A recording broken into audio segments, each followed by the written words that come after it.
Саламатсыздарбы, урматтуу Каракол шаарынын тургундары. Бүгүн дагы бир жол бөлүшүп коелу дедик силер менен. Жакшы жаңылыгыбыз бар. Каракол шаарына ушундай автобуска унаабыз келди.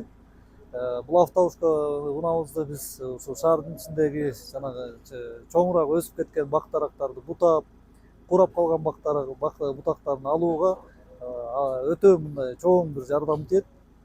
Кудай буюрса ушул автоунаабыз шаарыбыздын келечегине, шаардын жакшылыгына иштеп берет деп ниет кылып жатабыз.